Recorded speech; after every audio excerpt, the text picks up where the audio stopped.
Basarnas pada pukul 14.55 tadi menerima informasi bahwa terjadi lost contact terkait dengan pesawat Sriwijaya. Kembali terjadi duka bagi penerbangan Indonesia, yakni pesawat Sriwijaya Air SJ182 PKCLC.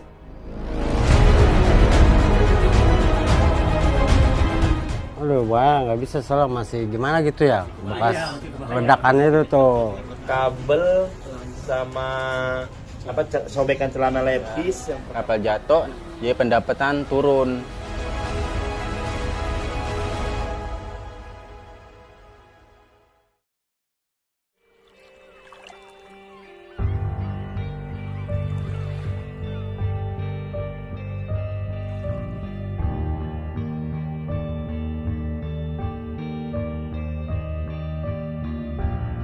Hendrik Mulyadi masih sulit menceritakan kembali apa yang dialaminya pada Sabtu 9 Januari sore itu. Pria yang sehari-harinya sebagai nelayan itu nyaris ditimpa pesawat Sriwijaya Air SJ182 yang hilang kontak dan jatuh tidak jauh dari lokasi dia sedang melaut. Pengalaman yang tidak pernah dia bayangkan akan terjadi dalam hidupnya.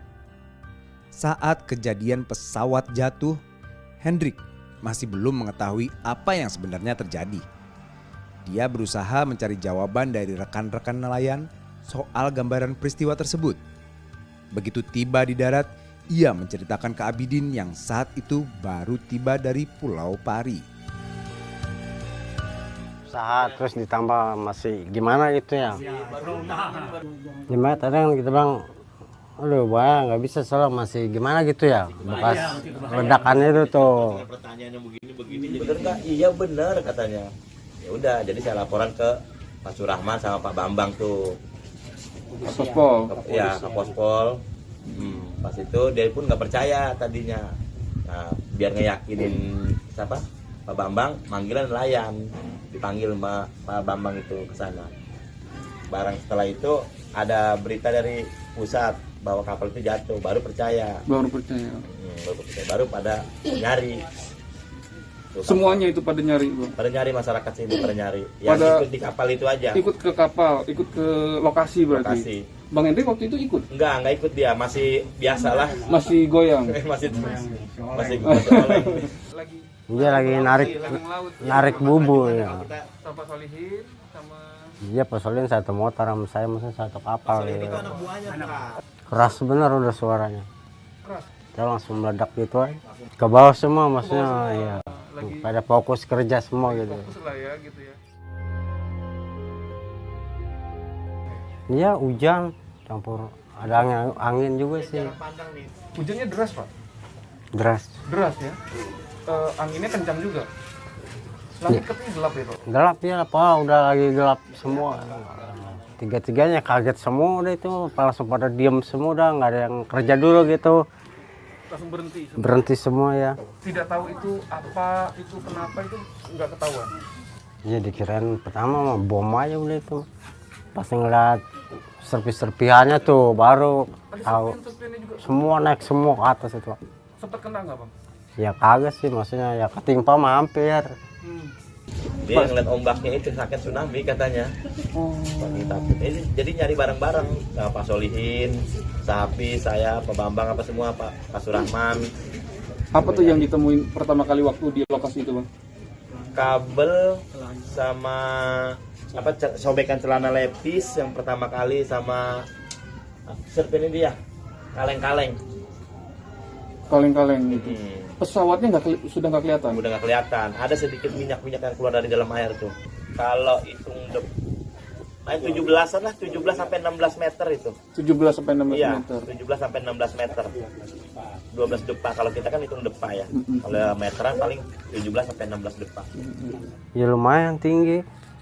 Udah kayak gitu aja dibilang kayak tadi Sapi, kayak tsunami gitu. Seperti tsunami. Takutnya dia pulang tuh. Kapalnya Bang Hendrik ini langsung tinggi. Langsung goyang lah ya gitu, oleng ya. Ya itu semuanya kayak keluar kayak bahan-bahan bakarnya gitu. Udah pokoknya udah campur-campur di situ. Bau bensin atau bau apa gitu yang? Iya, bau bahan bakar minyak kayak ini waktu itu kayak solar campur bau amis-amis gitu lah. Bang, katanya abang dengar ledakan ya bang pas kejadian itu? Dia yang meledakannya keras benar itu mah. Mungkin pas begitu langsung jatuh langsung meledak. Meledak. Abang melihat ledakannya? Iya, air sama asap gitu naik ke atas semua. Ada 200 meteran. Iya langsung berhenti dulu, langsung udah balik kemari gitu. Maksudnya gimana sih ya, pada takut gitu. Langsung kan ngelapor ke Lapor ke... Nah, ya. Jadi disangkain dia mah malasan kena kesambar petir gitu. Makanya dia langsung balik begitu. Oh, Bang Sapinya udah duluan. Udah duluan balik ya dia. Dan saat itu cuma bertiga aja Bang Hendrik ya? Bertiga ya. Bertiga itu aja ya memang hari itu. Tapi maksudnya banyak kapal yang lainnya gitu. Biasanya banyak. Iya. Enggak, emang itu emang banyak kapal yang lainnya gitu. Cuma kan yang lain mah agak pada jauh gitu semua. Tapi saya bingung juga kalau memang pesawat itu tidak ada suaranya ya Bang? Iya. Pesawat turun itu nggak ada suaranya. Jadi dia, Bang Hendrik taunya dia sudah terbentur dengan permukaan laut. Iya langsung ya meledak gitu aja. Meledak aja gitu. Dia tadi saya berusaha nyari badan kapal nggak ketemu juga tuh. Jadi tadi iya nggak ketemu. Pakai kapal Dari pagi sampai siang tadi nggak ketemu. pakai kapal Pakai kapal saya tadi yang kecil tuh. pakai kapal kecil itu. Kemarin seru pak. Baru kemarin itu kayak begitu. Wah jarak pandang dari sini ke depan nggak kelihatan. Sebelumnya nggak pernah. Nggak pernah. Ada sih, ada. Cuma nggak kayak gitu. Nggak Ya, mungkin ada separah. kejadian mau nurunin kapal kali mah itu. Tipis jarak pandang. Saya ada dari Pulau Pari. Dari Pulau Pari kan sebelum dia cerita kan saya lagi perjalanan dari Pulau Pari kemari. Itu kalau nggak pakai GPS sih nggak sama, nggak bakal tembus. Karena jarak pandangnya ini nggak kelihatan. Dia masuk, saya masuk, dia masuk, cerita begitu. Saya belum sempat pulang ke rumah langsung laporan. Kalau gelombang mah nggak seberapa pak, karena campur hujan. Nggak seberapa, kalau bagian lain segitu mah enggak lah, nggak seberapa. Tapi kalau yang bagian baru mah ya lumayan. Sebelum asar kejadiannya. Saya sebelum asar tuh masih di laut. Pas saya kemarin kan tuh sebelum asar itu udah kejadian. Sebelum asar itu. Sebelum asar posisi sekitar Sebelum asar. setengah 4 lah ya. Setengah empatan itu. Setengah 4 lah ya. Pas saya laporan tuh nggak lama lagi asar. Mau kembali melaut nggak dalam waktu dekat ini? Iya sih pengennya mau buru-buru ke laut ini. Buru-buru Biasanya jam berapa biasanya ke laut? Jam 6 dia udah berangkat pak. jam 6 pagi. Pagi. Iya udah berangkat, satu ngangkatnya bubu yang tadi tuh. Buku tadi dia mau ambat itu nggak bisa Kan diambat. nggak boleh diambat, yang buat tanda dulu. Kalau ambat itu bahasa kita ditarik pak. Diangkat gitu. Diangkat ya. Berhubung itu kan nggak bisa, buat tanda dulu sementara. Ada tandanya dari situ. Cuman dia khawatir takutnya bukunya hilang atau bagaimana, namanya utang pinjam, dia pikiran ke situ. Iya. Ada kepikiran ke situ. Ada berapa bubu di situ? Ada 200 Hendrik. Sisanya 100. ya 100. Kan biasanya kan 500 pak. 500 yang 3,5-nya udah naik. Oh. Kan 500 buku, yang 3,5-nya udah naik. Sudah naik hari sebelumnya ya. Dia jatuh itu kapal itu potong sama dia. Kemarin aja bubunya kan sempat keambat juga tuh waktu pencarian pertama.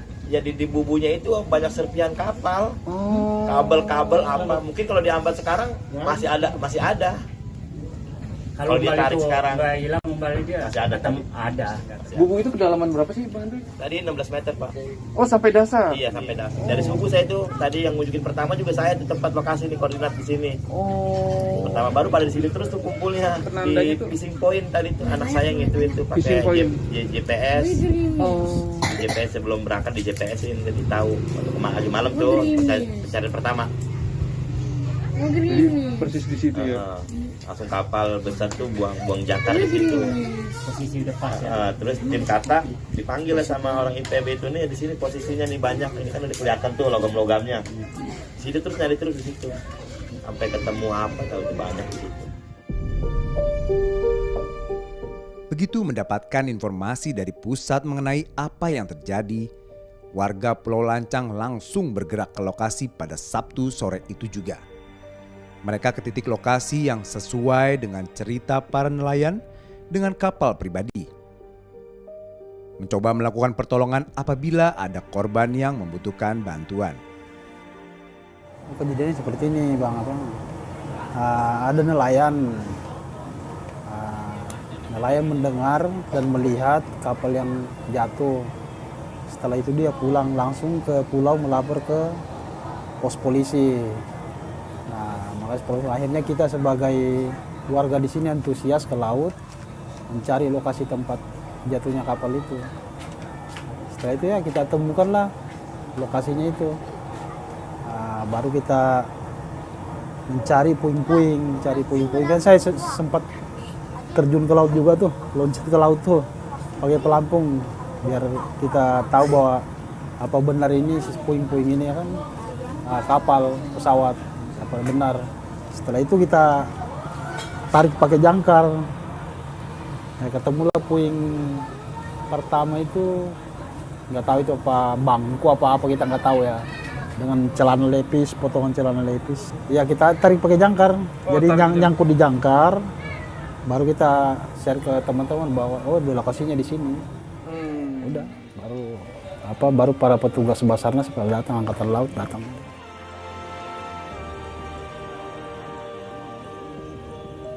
Kalau nelayan itu sih yang saat itu Pak Hendrik itu yang agak trauma sih dia, kasihan ya kan, mungkin karena ledakannya ya kan.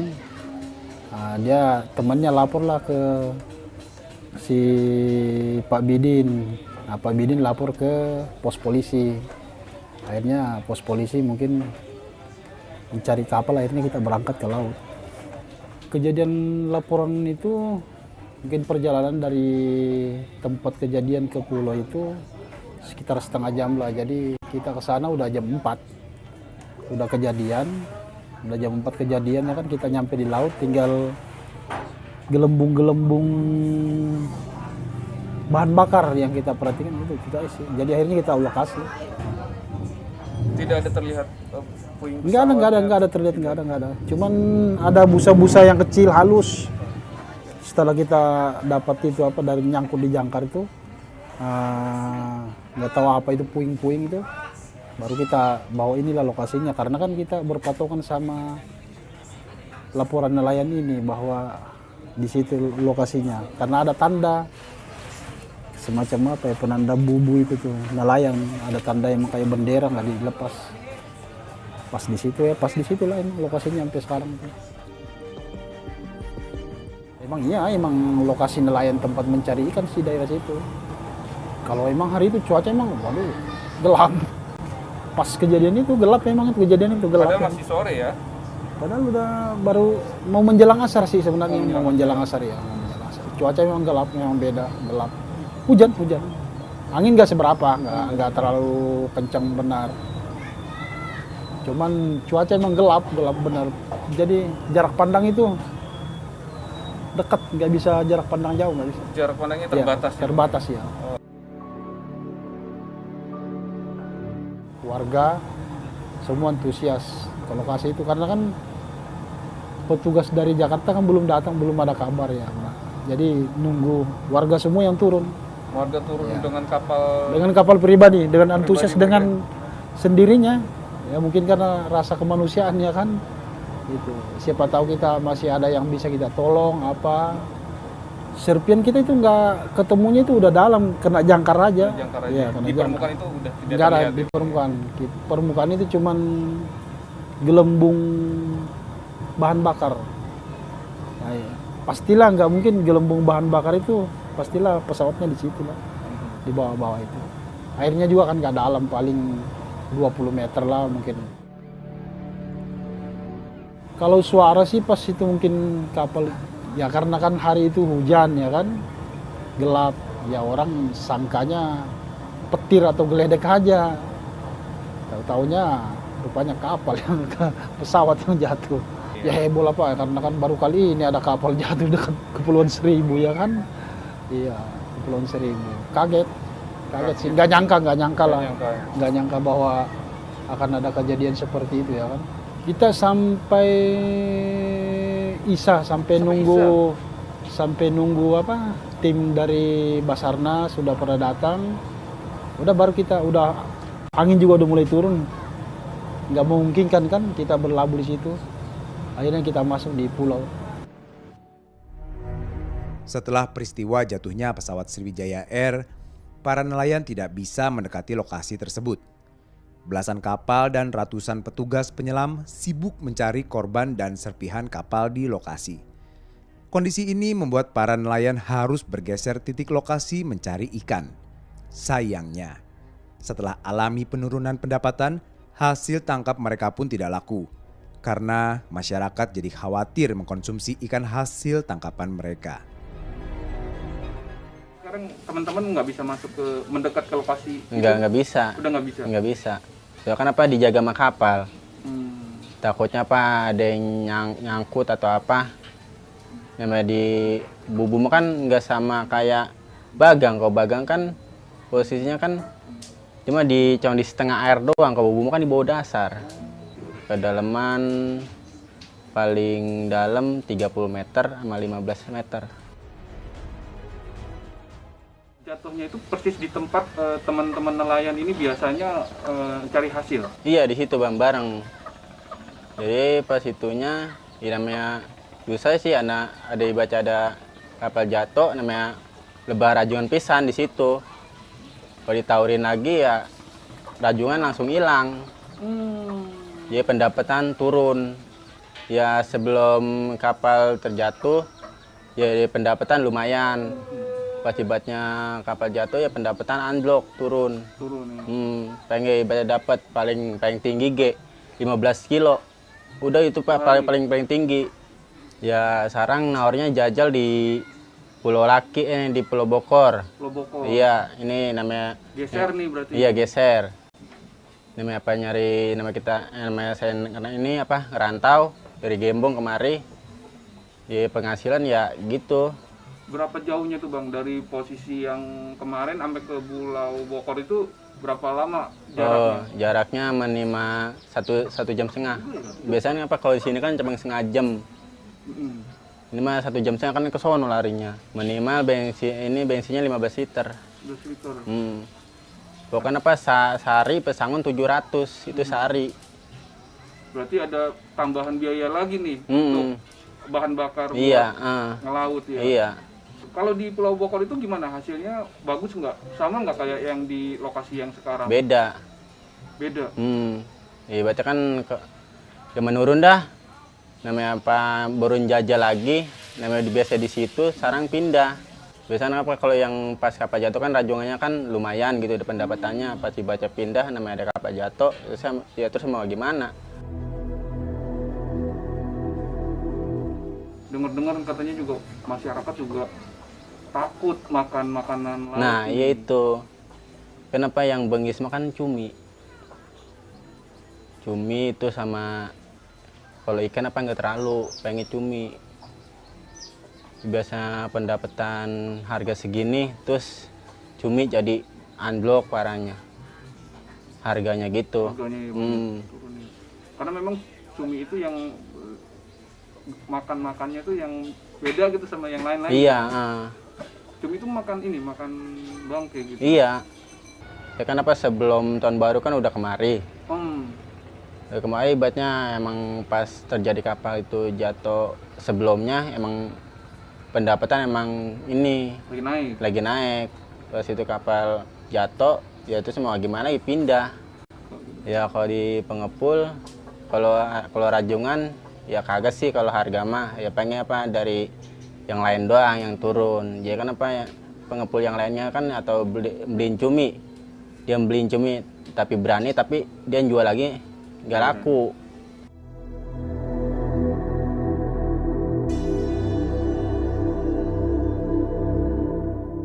Ya pengennya mah pengen baik lagi ya terus mau gimana ya namanya korban lagi posisi lagi dicari ya kan sama-sama ibaratnya gimana ya sama-sama kalau nelayan mah sama-sama ngimbangin dah biar ibaratnya ketemu ya namanya saya kan sembari nelayan sembari lihat-lihat gitu kali ada ibaratnya pecahan atau kapal atau apa kan kan dikasih dibawa balik, dibawa kemari, lapor ke RT, sembari-sembarinya ada juga. Lagi itu saya pulang dari laut, nemuin tuh bangku joknya, jok kapalnya, cabang ini pinggiran ini doang. Namanya udah kebakar, nggak saya ambil, cabang gambusnya doang sama ininya, kulit itunya. Ada potongan manusia juga? Oh, kalau itu saya belum nemuin. Ledakan pesawat terdengar oleh warga di Pulau Lancang sebagai dentuman keras yang dikira petir. Pasalnya, kondisi cuaca saat itu mendung dan berangin, sangat identik dengan munculnya sambaran petir. Getarannya nyampe ke sini, ya mungkin sebagian warga lagi ya mungkin dianggapnya getarannya berbarengan dengan petir kan itu kan. Jadi mungkin dianggapnya petir atau apa, tapi kan yang jelas ya kemungkinan ya dari sana juga, karena kan mungkin dia jatuh ke dasarnya itu kan meledak ya, namanya satu ini kan, anggap aja satu tanah kan gitu kan, pasti getarannya sampai ke sini. Ini kan nggak begitu jauh dari sini lokasinya. Nggak jauh banget, emang tempat nelayan masang bubu. Kalau dibilang emang lokasinya wilayah Pulau Lancang, ya benar-benar wilayah Pulau Lancang, lebih dekat ke Pulau Lancang ketimbang Pulau Laki sebenarnya.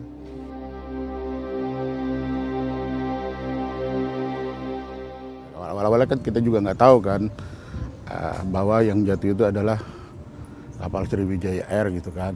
Yang jelas saksi mata nelayan di sini, nelayan bubu Rajungan, dia ngelihat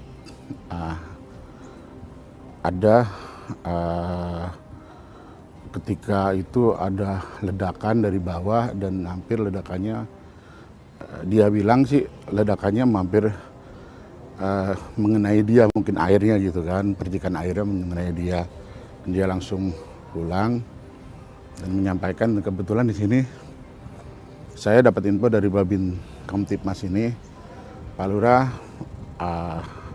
saya dapat info dari sana, mungkin dia lebih tahu kan gitu kan, bahwa ada pesawat Sriwijaya Air yang kehilangan kontak gitu kan pada pukul sekian. Jadi mungkin disangkut pautkan dengan itu, ya langsung pas jam 3 itu, jam 3 nelayan sini dan masyarakat sini ke lokasi, ngeliat lokasi kejadian, ya mereka menemukan beberapa beberapa bukti itulah, semacam serpihan sedikit, terus kabel-kabel jaringan, mungkin jaringan pesawat gitu kan. Nggak aneh sih sebenarnya.